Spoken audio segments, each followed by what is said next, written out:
Good afternoon, 37 minutes after 3 o'clock. This is GB News. I'm Nana Akwe. Welcome. If you just tuned in, where have you been? It's fine. We're back. It's The Clash.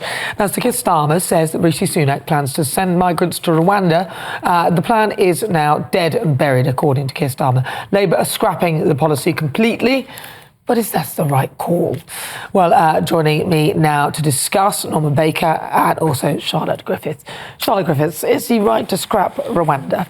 Well, given that there's zero alternative plan, not really, because, you know, no matter how much you criticise the Rwanda plan, and many people do, there's literally no other alternative. And I'd be really interested to see the numbers this weekend, whether there was an uptick, because I've always been quite surprised by, many of us have done Vox Pops, you know, the Mail's done it, GB News, with the migrants, and they were actually deterred by the threat of Rwanda, no matter how small, it weighed on their minds. And of course, they were celebrating. They were, you know, there's lots of clips of them on the news this weekend celebrating.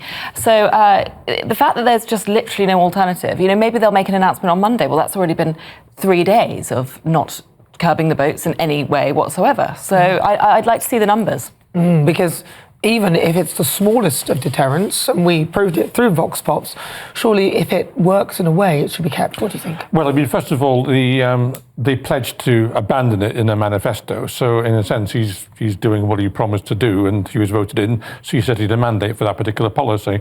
I think his analysis that the boats were still producing record numbers of people is correct.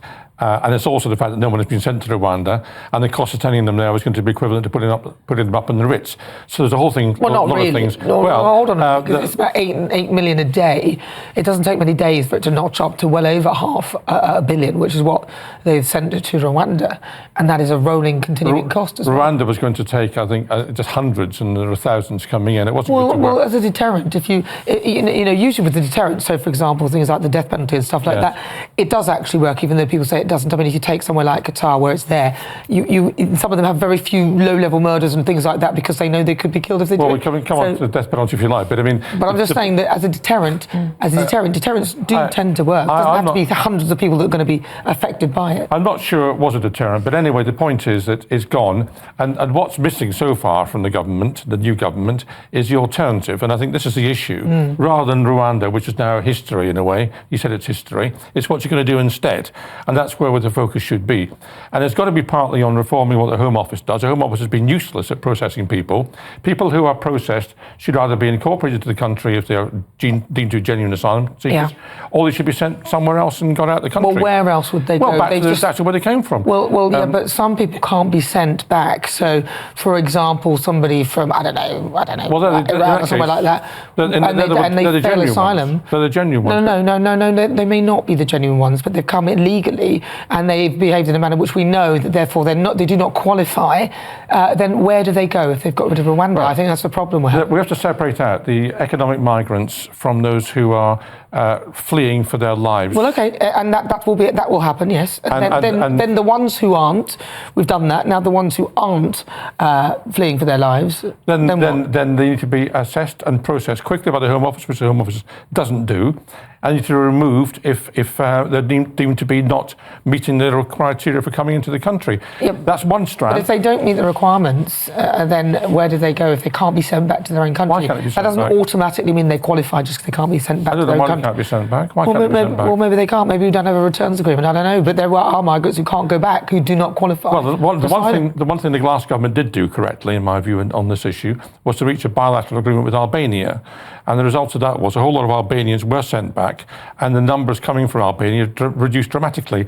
That sort of approach is going to be the way forward. But what about Keir Starmer's border command control or whatever this is? I don't want to laugh because I'm hopeful that it would work, but I'm not convinced. Well, that's one of the many ideas he suggested gently that we're already doing. We're already trying to tackle the boats and the gangs and work closely with the French and tackle the border and create a border command. There already sort of is one. I mean, I don't see armies of Keir Starmer branded sort of officers marching down there being his new border command. It's pie in the sky, and it's what's already happening. He's got no concrete thing to suggest, has he really? Well, I mean, he would probably say that is a good plan and that we are throwing good money after bad with Rwanda, but I would suspect that Rwanda is probably quite a good deterrent because, as you said, there's been plenty of people who don't want to go there and have made it quite clear. Yeah, I mean, of course he had to oppose Rwanda and get rid of it on day one. Why? That's what he's promised.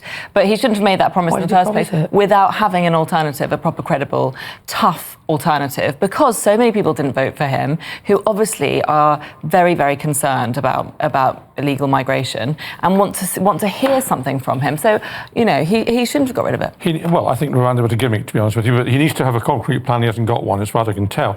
But I mean, let's not forget that the number of people coming into the country, by far the majority of people coming into the country from overseas are people coming in who are approved to come in, not the illegals, but the people who are legally coming in. Well, that's the number. There's a problem with that too. That dwarfs the numbers coming in by boats. There's a good number of people who are coming in claiming they're fleeing for their lives, of course, who aren't. Well, that's true. But equally, when the Home Office assesses them, about 80% of them are deemed to be genuine. It's a lot. Well, you know, we can discuss that. Some of your thoughts, gbnews.com/your say. Keep your thoughts coming. This is GB News. We're live on TV, online.